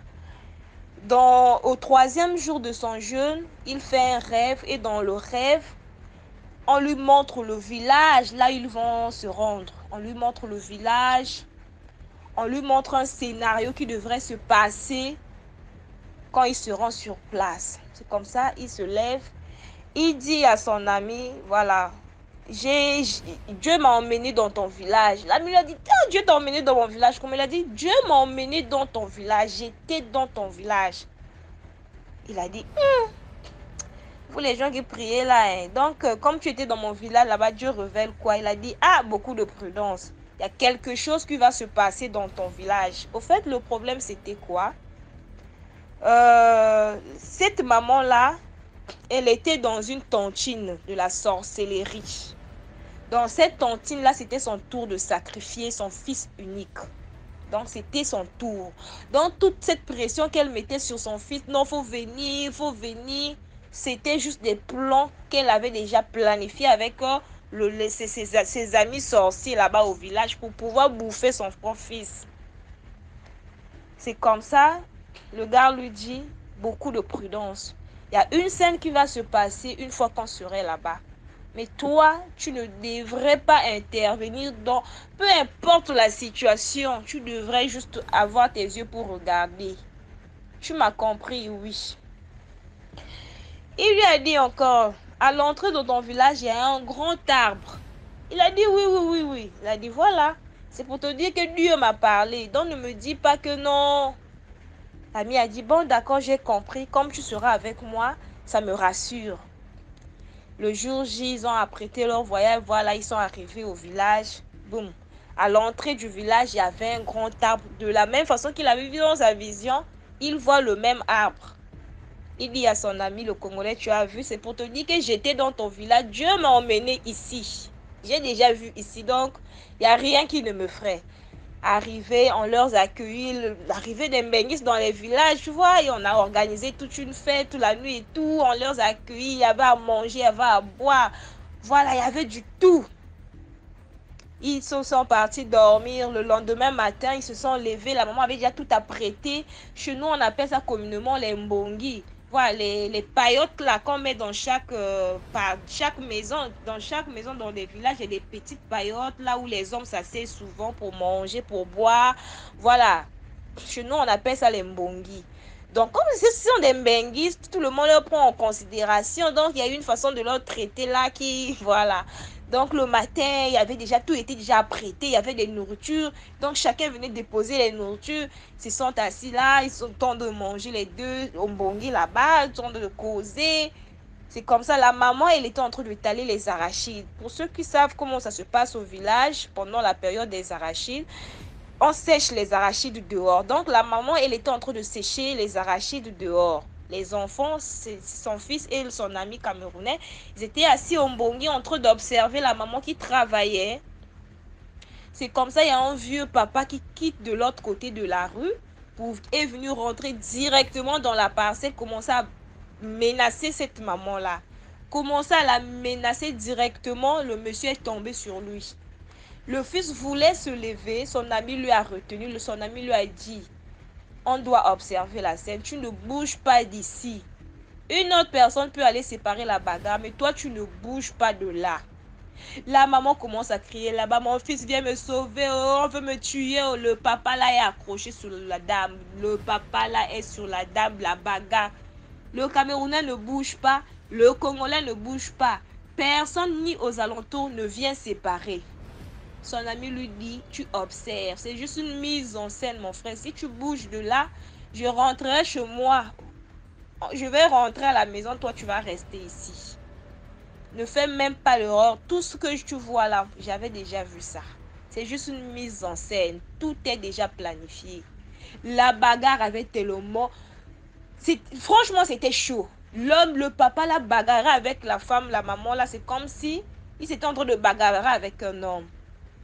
À un moment donné, là-bas, on entend seulement oh, tu m'as tué, je suis morte, oh, je suis finie. C'est la maman qui tombe. Arrête, elle est morte. Les gens accourent, viennent à vérifier comme ça. Qu'est-ce qui se passe ici? On trouve que la maman, elle est déjà morte. Oh, c'est déjà fini. On remet, on secoue là-bas. C'est déjà fini, elle est déjà partie. On tabasse le papa, on attrape le vieux papa. Là, on commence à tabasser. C'est là où il avoue que non, c'était pas prévu comme ça. Il était question que je devrais normalement taper sur son fils. pour que son fils soit sacrifié. C'était pas prévu comme ça. Il commençait à délirer, commençait à parler. Donc voilà un peu, c'est pour... Je voudrais juste attirer l'attention surtout aux benguistes, ceux qui vivent un peu à l'étranger, qui veulent revenir souvent, c'est de faire très très attention, de toujours chercher peut-être à consulter, à prier, à mettre ça entre les mains du Seigneur, parce que c'est pas facile de... Merci beaucoup pour l'histoire. Likez, commentez, partagez. N'oubliez pas de liker s'il vous plaît. Maintenant, on passe à la 9e histoire. Alors, bonsoir DMG, comment tu vas? Je vais raconter une histoire que j'ai vécue, pas comment raconter, j'ai vécu. C'était dans les années 2007. Je vivais à Ndogbo. La maison était sous une colline. Pour ceux qui vont qui veulent se repérer, c'était dans Citadelle. Je vivais à Ndogbo, c'était sous une colline. Un soir, un jeudi, je suis sorti de la maison aux environs de 21h. J'allais chez un ami qui vivait au-dessus de la colline. Et tout juste en face de notre maison, il y avait une broussaille avec de grandes ailes, de grands sissongos. Et les grands sissongos étaient entourés des maisons. Ça veut dire, juste après les sissongos, il y avait des maisons tout le long de la colline lorsqu'on monte. Au moment où je sors dans la 21h, je vois une petite fille de 9 ans, 10 ans. Elle était toute paniquée. Elle tapait les portillons et le portail des gens pour demander de l'aide. Bon, curieusement, je me rapproche d'elle. Il y avait quelques passants aussi au quartier qui se sont rapprochés d'elle. À peine peut-être 2 ou 3 personnes. On l'interpelle. Qu'est-ce qu'il y a, ma fille? Elle nous fait comprendre qu'elle ne sait pas où elle se trouve, qu'elle veut rentrer chez elle. Il était 21h30. On lui dit, mais attends, comment ça? Comment est-ce que tu t'appelles? Elle ne connaît pas. D'où est-ce que tu viens? Elle ne connaît pas. Comment tu as fait pour te retrouver là? Elle ne connaît pas. On était tous donc étonnés. Et les gens ne faisaient que s'ajouter. Finalement, on s'est retrouvés après à peine 5, 6, 7 personnes autour de cette petite fille. Elle nous a fait comprendre que le seul souvenir qu'elle avait, c'est qu'il vivait à Yaoundé.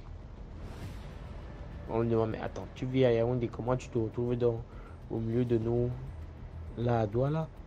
Bon, elle a dit qu'elle ne sait pas. On lui a dit, ok. Parmi les 7 personnes qui entouraient la fille, il y a un là qui l'a reconnu. Et il a dit, non, la fille, si je me souviens, elle vivait un peu plus haut. Donc après la colline au-dessus, la terre est plate et on peut marcher. Mais elle disait qu'elle vivait un peu plus loin. Il faut emprunter toute la colline pour aller jusque là. On a dit bon, ok.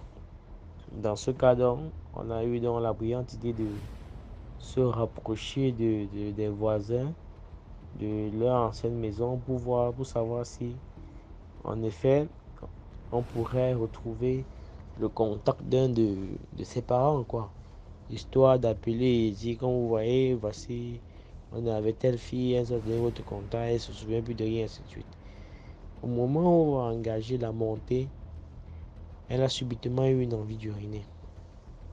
On a dit, bon, vas-y, accroupis-toi, tu te mets à l'aise. Elle s'est accroupie, elle a fait près de 3 à 5 minutes, elle urinait.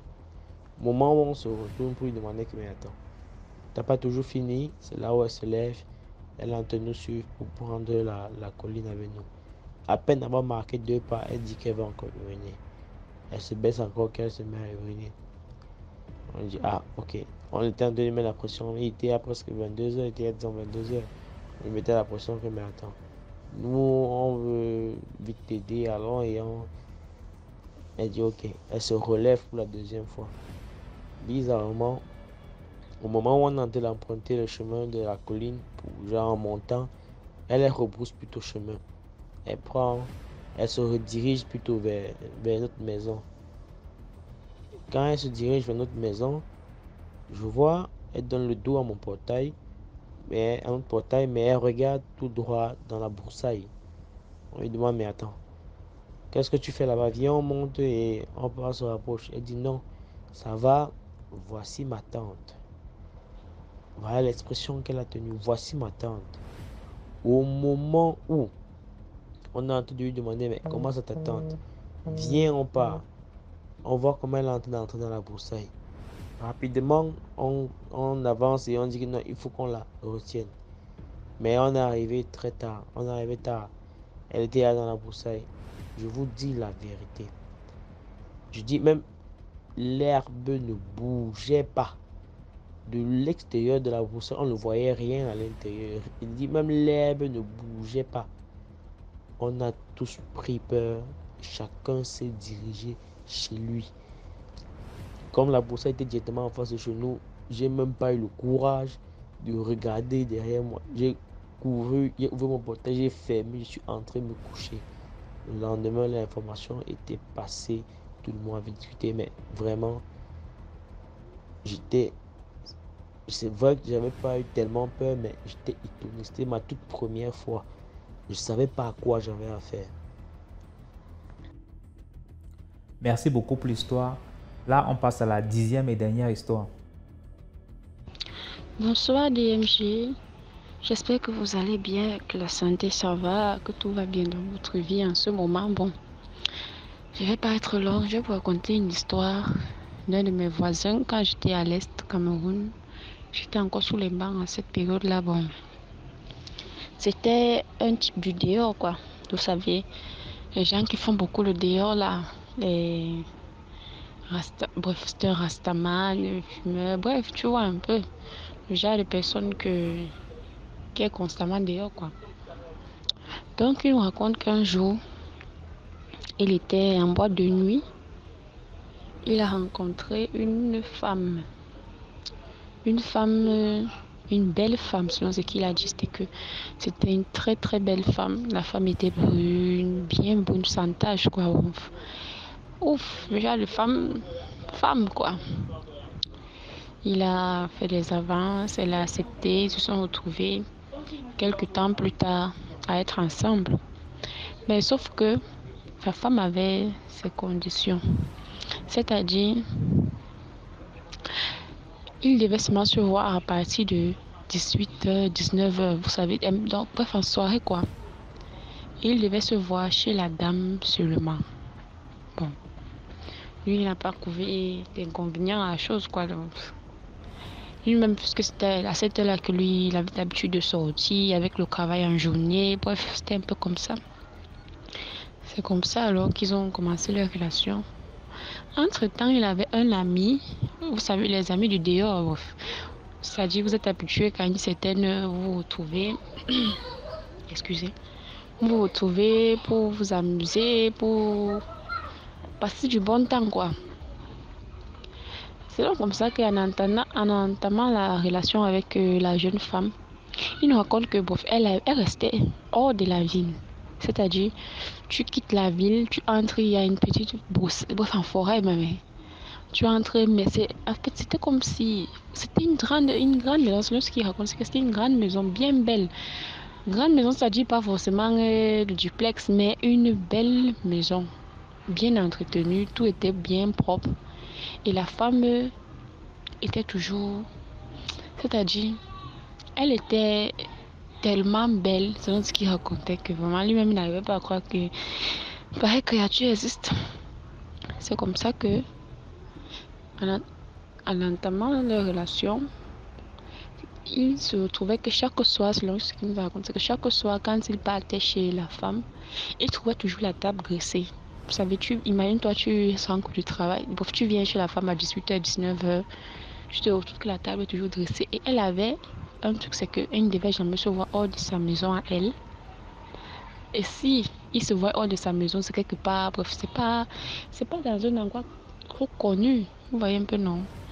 Et chaque fois qu'il rentrait, elle avait toujours préparé. Il dit qu'à un moment, il se demandait, mais la femme, si elle m'a dit qu'elle est occupée toute la journée, comment se fait-il qu'elle elle prépare, elle est toujours petit soin, et quand il arrive, petit, bref, elle les gérait bien, quoi. Donc, elle le gérait bien. C'est comme ça alors que Et il se voyait chaque jour, parce que, bon, c'est pas c'est chaque jour, presque chaque jour, mais il se voyait chaque temps, selon ce qu'il nous a raconté. C'est comme ça, alors qu'un jour, après peut-être 2 à 3 mois de relation avec la dame, son ami avec qui il avait l'habitude de sortir se rend compte que comment se fait-il que le type cela n'est pas... Il ne veut plus sortir. Ça veut dire, quand il décide de sortir, il va dire non, j'ai ma petite amie, on doit se voir, non, je ne suis pas libre, non. Prochainement n'arrivait jamais. Et la petite amie qui voulait encore la petite amie, mon voisin lui disait toujours, Emma, elle n'est pas prête, elle n'est pas encore assez prête à rencontrer, elle veut encore l'anonymat, etc. Non. Bon, lui s'est dit, ok, il n'y a pas de souci, mais seulement que ça devenait trop fréquent. Il a maintenant décidé un soir d'inviter mon voisin. En invitant mon voisin, il a invité les environs vers des choses de 15 heures. 15 heures comme ça. Bon. Vous savez qu'à 15 heures, il ne pourrait pas refuser. Non, en invitant à 15 heures, ils sont passés s'asseoir quelque part. Ils ont bu. Pas 18 heures. 18 heures. C'est comme ça que 18 heures sonne. Son ami s'élève que non, lui, il a parti voir sa femme, sa petite amie. Mon voisin, non, que lui, il est amoureux. Qui doit aller voir sa petite amie. Il aimait la femme, et selon ce qu'il racontait. C'est comme ça que son ami dit, ok, il n'y a pas de souci. Maintenant, quand il prend, il s'est passé sur le taxi, la moto qu'il a pris, pas vous dire. Pendant ce temps, son ami par derrière le suivait. Donc, il a dit que lui aussi, aujourd'hui, il va connaître un peu la femme qui est toujours cachée, qu'on ne peut jamais la voir parce qu'elle est toujours occupée. C'est comme ça qu'il suit son ami. Il se rencontre qu'ils ne font que sortir de la ville. Bon, il suivait à bonne distance. C'est comme raconte qu'il se met à bonne distance. Il se rend compte que son ami ne fait que sortir de la ville, et qu'ils entrent en bourse. Arrivé en bourse, au milieu, en bourse, bref. Ils arrivent à un niveau, ils trouvent un portail, une belle maison, tout bien. Son ami ouvre, il entre. Lui aussi par derrière, il ouvre, il entre. Il se cache, non. Que bon, lui aussi va voir la femme aujourd'hui. Son ami entre dans la maison. Lui aussi, il entre dans la maison. Mais il était à bonne distance, c'est-à-dire il se cachait. C'est comme ça que mon voisin, c'est-à-dire c'est mon voisin qui entre et que son ami suit. Quand il le suit donc comme ça, il suit dans mon voisin, il se cache dans une autre pièce. Il ne sait pas si il s'est caché quelque part. Il voit maintenant la femme sortir. Donc la femme sort, la table de mon voisin était agressée, bien préparée. Okay. Et bon, mais où? La go avait déjà elle préparée. Le gars, il a commencé à manger, commencé à causer. Comme ça que l'ami de mon voisin qui était caché, il reconnaît la femme. Mais il voulait la voir, être sûr que c'était vraiment elle. Donc il reconnaissait la femme. Quand maintenant son ami, mon voisin finit de manger, son ami sort de sa cachette. On va donner un nom. Comme ça que son ami sort de la cachette, il appelle, on va donner un nom d'emprunt, on va dire peut-être Anna. Il dit Anna. La femme se tourne, il appelle encore Anna. Pap, les choses disparaissent. Mais voilà, la maison a disparu, mon voisin par terre. Tu vas commencer comment? Au bon milieu, ça dit que tout a disparu. Le portail, les chaises, la femme, la maison. Je ne sais pas comment. Si vous voyez un peu la chose, ils sont retrouvés en bourse dans la nuit. Je commence comment? Et voilà qu'il commence à courir, sortir, indépendant, sortir de la bourse au milieu de nulle part. Il dit que l'endroit où ils sont venus, comme ils sont venus là, ce n'était pas trop dedans. C'était en bourse, mais ce n'était pas tellement. Mais ils se sont retrouvés dedans dans la forêt. On va ça sortir, courir. Bref, Dieu a fait grâce et grâce, sont sortis, non. Comme ça que son ami lui dit que, quelque temps après qu'elles sont assis pour causer, son ami lui dit que, la femme en question, c'était sa belle-sœur au village. Elle était une belle femme, mais elle n'était pas belle la qualité qu'il a vue là. C'est pour ça qu'il a pris du temps pour reconnaître la femme et qu'elle était déjà morte depuis quelques temps. Il ne sait pas exactement, mais elle était déjà morte, quoi. C'est pour ça que l'histoire s'est un peu terminée. Et le type là, c'est comme si ça n'a pas servi de leçon parce qu'après, il est même là. Il a encore fait le dehors bien même. Merci. C'était l'épisode d'aujourd'hui. Je vous demande s'il vous plaît, likez, commentez, partagez et envoyez vos histoires sur le numéro à l'écran, le plus 237 655 81 90 17. C'est le numéro WhatsApp de DMG TV. Et voilà. Ceux qui veulent aussi poser des questions, faites en commentaire. Ceux qui veulent envoyer par exemple un message à quelqu'un en particulier, ceux qui ont raconté les histoires phares là, il y a un message que vous tenez à leur dire, faites-le dans les commentaires ou alors si c'est privé, dans le inbox aussi, pas de problème. Donc, on se reprend demain pour 10 histoires mystiques. N'oubliez pas de liker, commenter, partager. Merci à tous ceux qui ont commenté et liké cette vidéo. Merci à vous. Voilà.